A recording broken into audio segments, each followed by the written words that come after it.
Hey you guys, it's Rachel here with Senza Tempo Cane Corso.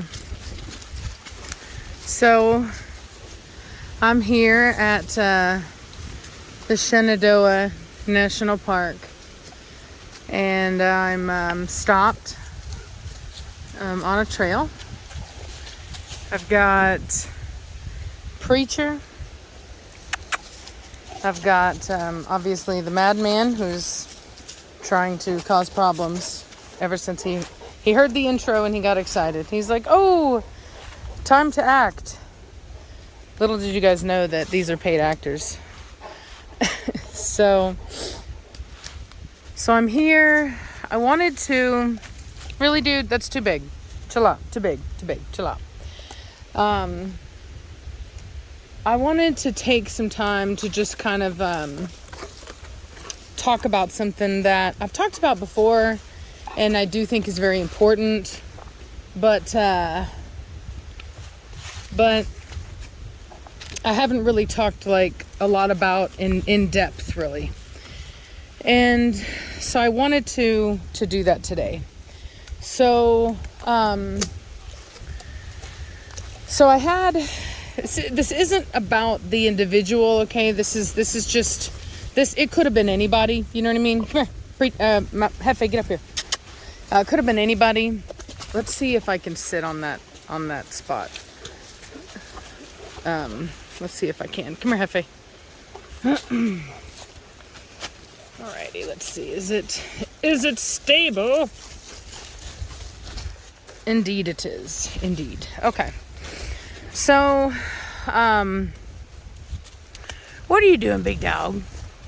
What are you doing? Come here. Come here, madman. Oh, Lord. So like I said, could have been anybody. I get these questions all the time, but, Preacher, get up. Alrighty. So basically,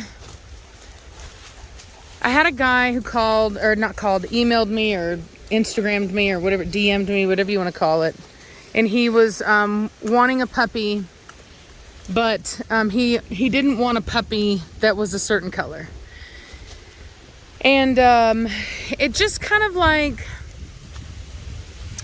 I guess when you're a breeder, you really start to realize that there's no value in color. Like, the dogs are not better of a certain color. Like, it's just such a trivial thing. And it's kind of like you begin to kind of look at the dog and you're like, what?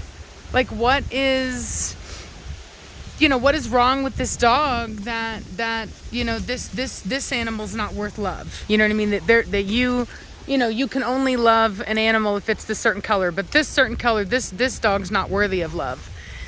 And it just kind of felt so superficial. And I'm sorry, the wind. Hefe, that's a bad dog. No, sir. No, you get your butt back up here. You are on leash. Get up here now. Let's go. Now, all the way up here.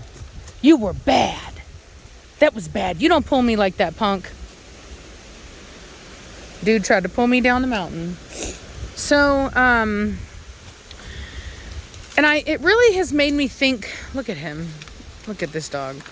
It's really made me think a lot about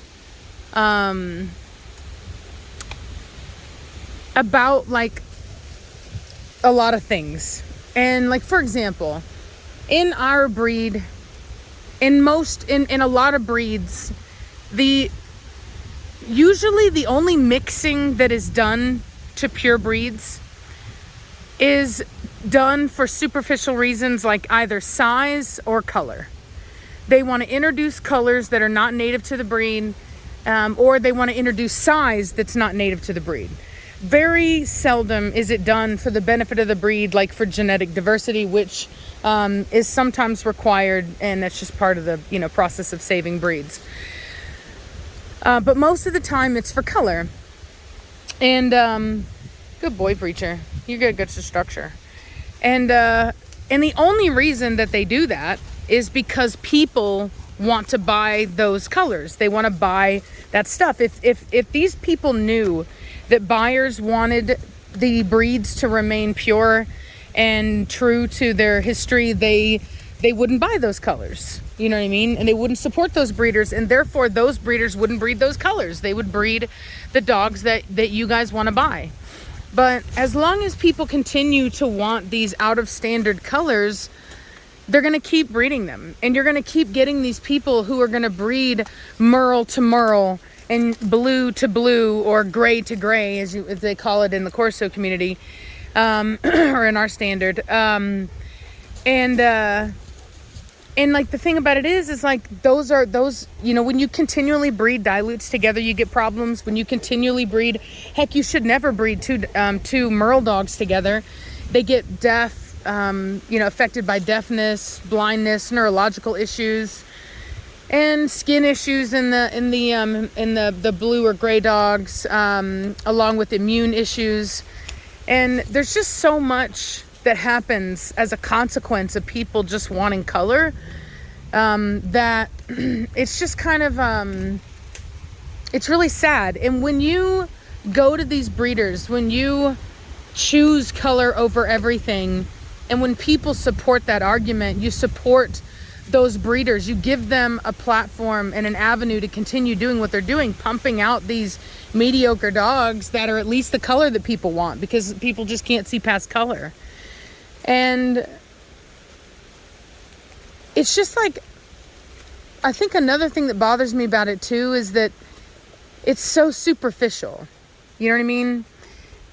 And it's like, well, what if that dog like lost an eye? Or what if that dog like lost a leg? Or, you know what I mean? Like something to make it not so perfect in your eyes.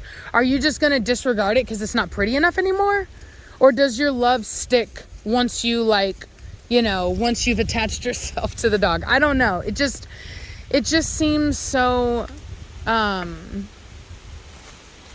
don't know. It just seems, it's not the kind of personality that I would want with one of my dogs. You know what I mean? Like, I want people to love my dogs for who they are. I want them to be interested in their personalities. And, you know, I made a post on Instagram and I was like, you know, dogs are not objects. Everything else we choose, you know, objects, we choose on color, right? I mean, obviously we choose the type that we want. You know, you go through your research and you find the brand and you find the model that you want. But you know, when it comes down to it, if there's a color selection, you're going to choose the color that you like. And and there's nothing wrong with that when you're dealing with an object where it doesn't, there's no variance based upon color.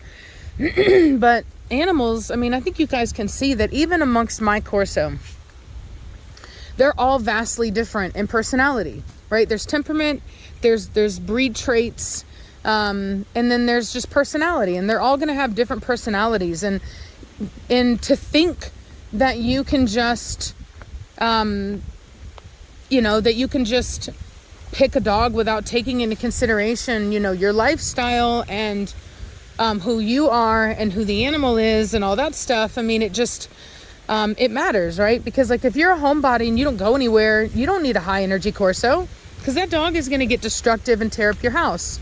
And I always take that into consideration. Like, I know, I interview my customers and I know their lifestyles, and I'll let them know what the puppies are like, right? And sometimes it doesn't matter. Sometimes a lot of people have these lifestyles that are really, you know, they're good for a lot of different dogs. You know, they're out, they do a lot of stuff, they socialize, they're out, they, you know, they have family and friends and, you know, and this and that, and they're good and they train and blah, blah, blah.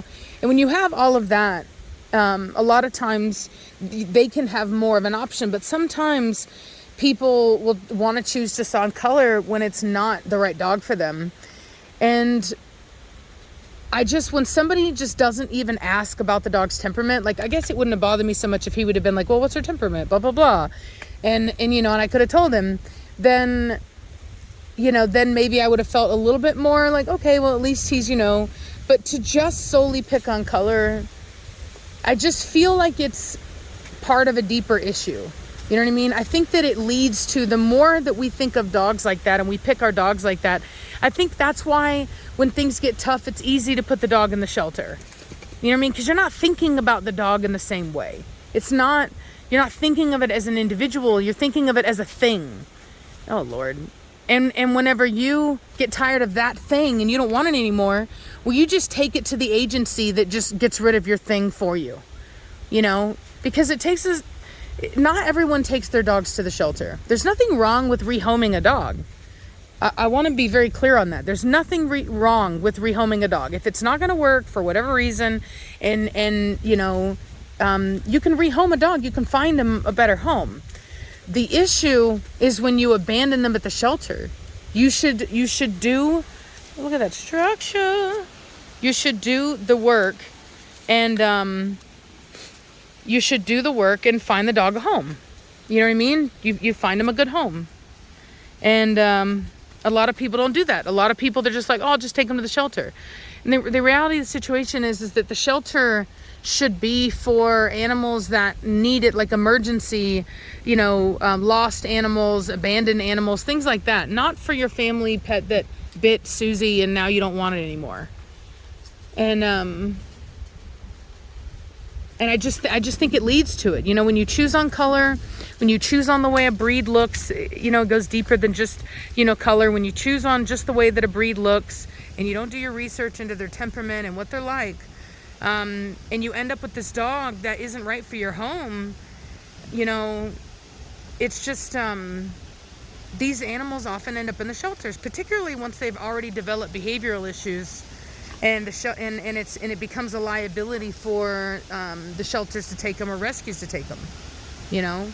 And I just wish that people thought more about animals as individuals and with their own personalities and their own breed traits, and not like an object, a pretty thing that you can just, you know, have in your life and make it fit.